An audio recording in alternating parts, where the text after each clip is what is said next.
Why put off until tomorrow what you can do today? If something would take you 2 minutes to get it done, don't delegate it. Just do it yourself. Habits can either build empires or destroy an individual silently. And in this video, I'm gonna be breaking down 7 habits that, from what I've seen, keep people broke. Guys, if you're new to the channel, my name is Brian Waldron, did over $3.5 million in 4 years in events-based brick and mortar sales. Now we run and operate the #1 events-based coaching and consulting company in America that has now helped over 600 clients, done over $15 million in personal and business funding secured, and has generated over $4 million in cash collected for our clients. But let's jump into it, right? One of the biggest things you have to understand, I'm gonna do a little bit of note taking here, so make sure you follow along and everything like that, is that on average, it takes about 66 days to build a habit, right? And if I thank my younger self for anything, it's that he took the time to build really strong habits. I mean, now I'm a little bit older now. I take care of my body, I take care of my money, I take care of my mind, but these are all things that started from when I was younger.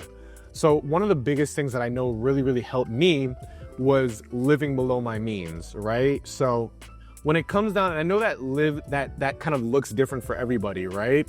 But essentially, on average, good financial literacy is living on about roughly 40 to 50%, right? So me personally, I think that you should live under 10%. If you can live under 10%, live under 10%. I mean, live with your parents. That's a good way to do it, right? Live under your parents. I remember when I got a job as a server at an Italian restaurant when I was about 22, 23 years old, I was able to buy my first car, I was able to get my first event space, all because I stayed with my mom until I was about 24 years old, right? I was blessed that I lived in a household where I didn't get kicked out at 18 years old or anything like that. And that helped me stack my wealth so that I can go on and do bigger and better things with my money. So living under your means is a big one, right? Eating at home, that's a huge one. I don't know why I love Nobu. Shout out Nobu. I love Nobu. I love to eat at Nobu now. But when I was younger, 22, 23, I didn't even know what Nobu was. I wasn't even thinking about these kinds of things because I was so focused on just cooking at home. I might do an occasional Uber Eats every now and then, but a lot of people are surprised that I know how to cook. I know how to cook because I had to cook at home. I had a lot of protein shakes and things of that nature for the gym. I mean, I was like, bulking up is very expensive, but there are very economical ways to do things like that. So if you just because you can finance it doesn't necessarily mean that you can afford it. I mean, I live in a really nice high-rise apartment now. I drive my dream car now because I took the time to really stack my wealth earlier on in the time.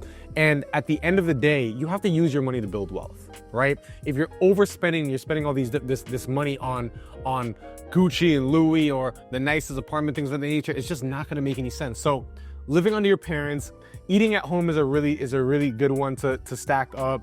Run a monthly budget. A lot of people don't even know how much they're actually taking home.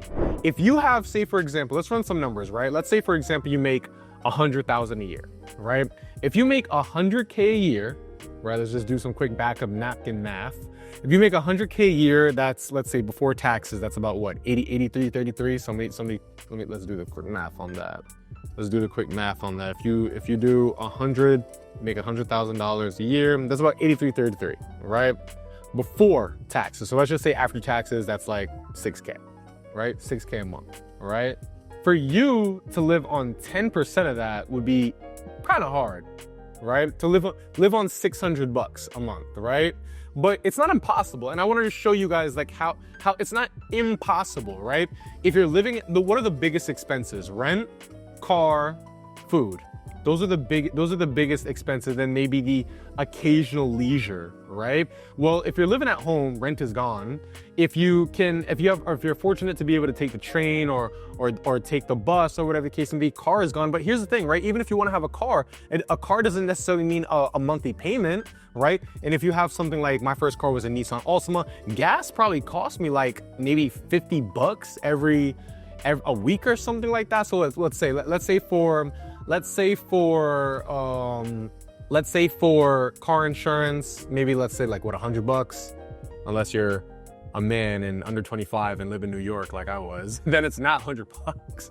But even with car insurance, I mean, you can be in your parents' insurance, right? You use the resource that you have available to you, right? So let's just say insurance $100 for let's say for gas, that's another, let's say that's another $200 a month. So that's 300 for the car. Food, eat at home or cook. Let's say groceries is another 150, right? And then leisure, I mean, if you're trying to stack up, you don't need to be going out. You can have we got leisure at home. Cross that out. What is that? 1, 2, that's 3, that's 450. It's not like it's not impossible. And obviously that's a bit extreme, but sometimes you have to be extreme for a little bit. Have a season of no. Have a season where you are not going out, you're not going on dates, you're not eating out. It doesn't have to be forever. It could just be for a season, 30, 60, 90 days, whatever, put a number on it, but it could be for a limited amount of time. So for the second habit, for my next trick, no budget, no control. And that's why I like to look at track, measure, grow. One of the best quotes I ever received as an entrepreneur is that if you want to grow something, measure it. And one of the other best things that I've learned in my life is that whenever I want to increase a skill, right? And like, for example, saving money is a skill. You have to increase the volume in which you do it. So for me, one of the things I like to do is I check my bank account every single morning. First thing I do, I check my bulletin. First thing after, probably wake up, I open my eyes and maybe put ice on my face or whatever the case may be. But you get the point. First big movement or first big action step is I check my bank account, because I want to be able, like, if somebody's robbing me, if I got a subscription that I should cancel, whatever the case may be, I want to know sooner rather than later. So a simple P&L, okay? A simple P&L, you can do a daily P&L. You can have automatic text reminders of your bank account balance every single morning from if you bank with a big bank, Chase, whatever the case may be. Most of them do that. But one of the biggest things is you just want to have a P&L, and you want to be checking every single morning, okay? The more times that you check, the better you'll be with checking your money. The better you'll be at your budget, the better you'll be at your control. Just that simple thing, just checking every morning and then having a monthly, maybe even a weekly P&L. If you're really that bad, maybe do a weekly P&L. You know what I'm saying? Those little things can really change the entire game for you. The third habit that I really want to talk about right here is people who only do minimum payments, okay? Now that's kind of like financial hell. Kind of think about like you're in like some quicksand, okay?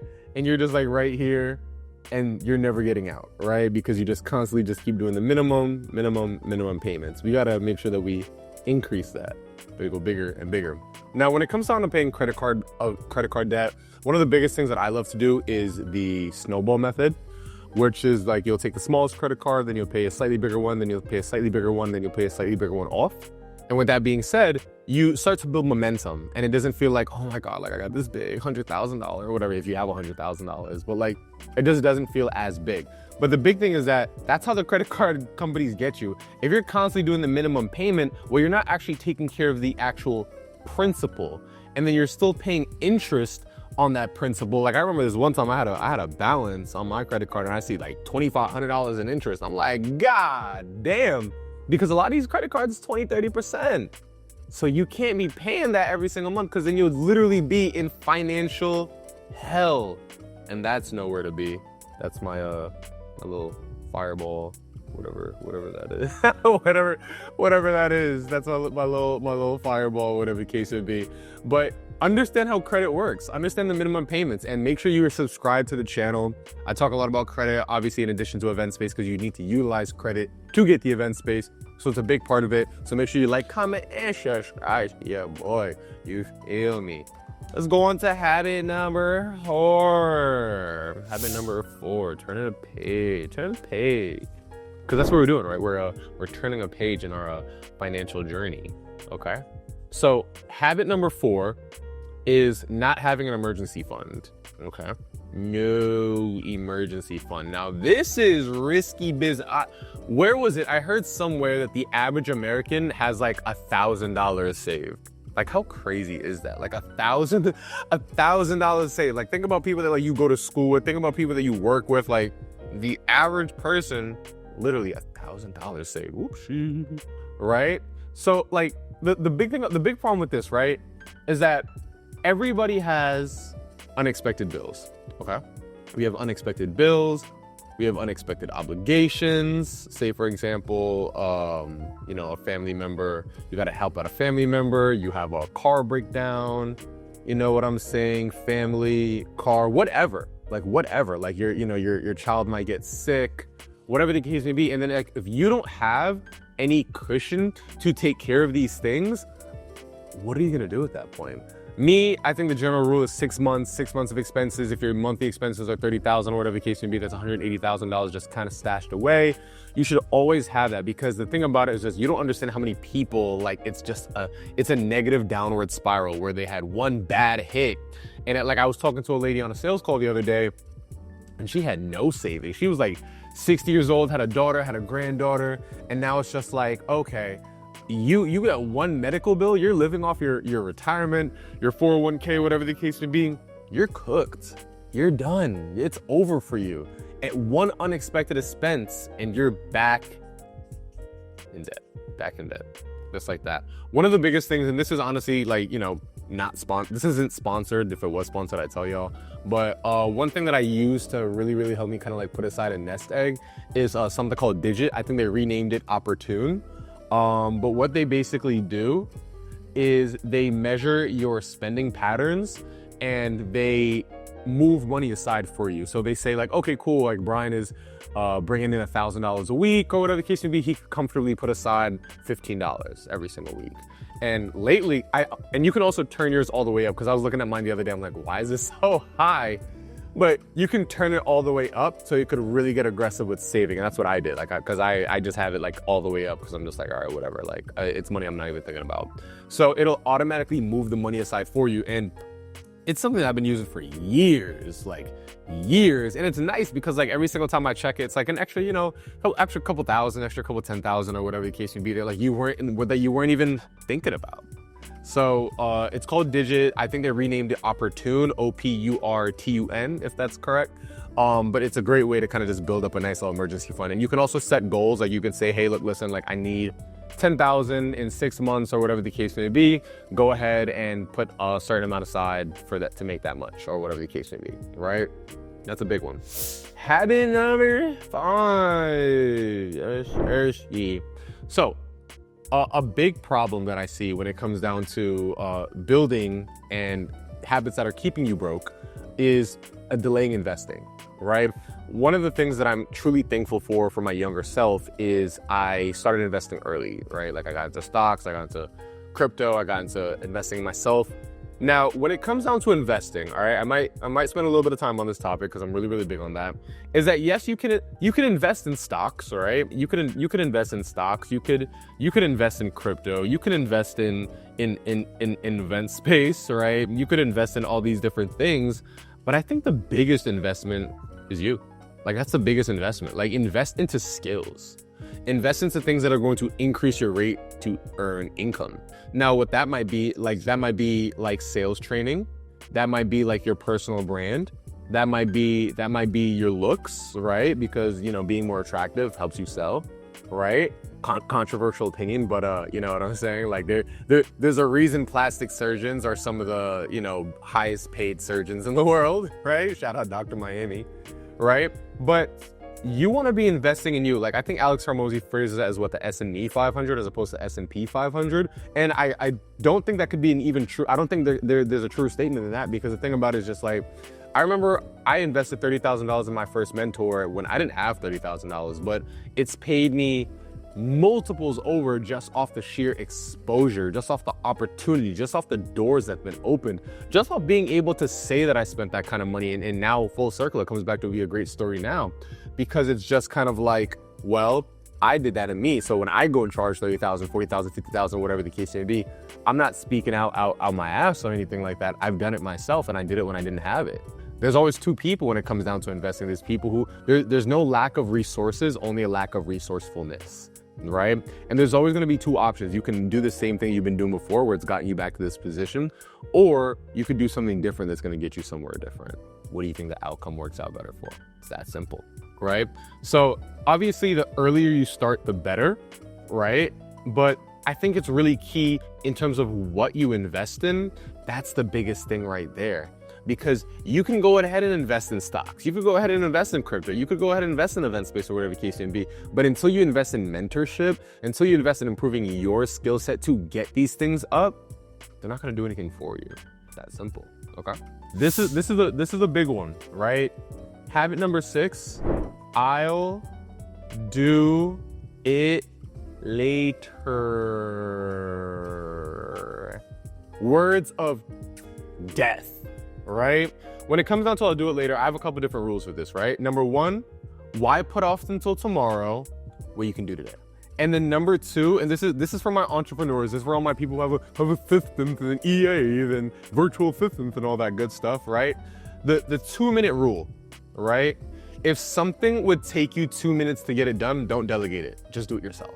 And I realized this earlier on because I was just like, sometimes I would send a voice note or whatever the case may be to my assistant, and I'd be like, and the voice note would be I'd be thinking about it, I'd be like, all right, send her a 3-minute voice note or whatever, and I'd be like, I could have done this already. Like, it was that simple. Like, I could have just done this already. So like that, the 2-minute rule will knock out so many things off your to-do list that you don't even realize it's funny, right? So 2-minute rule, definitely do that. And one of the biggest things, like I take a lot of B2C calls, right? I take a lot of B2C calls to people who want to jump into event spaces or whatever the case may be. One of the top diagnoses that I realize when it comes down to people who haven't started their business or haven't, kind of changed their situation, it's fear and procrastination. Those are the biggest dream killers, fear and procrastination. There are more dreams that have been killed by fear and procrastination than the lack of skills ever will. And it took me a moment just to kind of like verbalize that for a second, because I really wanted to kind of nail down exactly what it is. And that's really it. I would rather go in with a dull sword than take years trying to sharpen it. Like, it doesn't make sense. Like, I want to try. Some of the best inventions of the world have been created through failure. So Stephen Bartlett, who's a great entrepreneur, I respect him so much. He has the podcast Diary of a CEO. One of the biggest things that he credits his team on is that nobody tries more than them. Nobody fails more than them. They test everything down to the freaking carbon dioxide levels in their podcast room, which is freaking insane. Hey, talent, right? But it's like so many people are afraid to just try. And then before they know it, like, they don't even realize that the opportunity cost has outweighed everything that they've done so far. Like, I was on a call with a lady. She's like, yeah, this year's my year. I'm like, how many years have you said that to yourself? Probably said that for the past 15 years. And yeah, you have. Every year is your year. Why is it going to be your year why is this any different? And it's so funny because that's the reason I don't believe in New Year's resolutions or anything like that, because people give themselves an excuse to push off the thing. If you want to get better and if you want to get stronger, you want to get more fit, whatever the case may be, go to the gym today. Don't wait until tomorrow. Like you want to get smarter, study today, don't study tomorrow. Why are you going to continue to put these things off? Like you have all the time in the world. And for my last trick, habit number 7, right? One of the biggest things that keep people broke is that they don't take care of themselves. They neglect the center being that is their body and their mind that's allowing them to keep going stronger and stronger. For me personally, I work out every single day. I go to the gym, I do my boxing, I do my Brazilian jiu-jitsu. I work out, I hit my one-a-days. I know that I'm not gonna feel this way forever, because your health is a temporary loan. I even look at, for example, Arnold Schwarzenegger.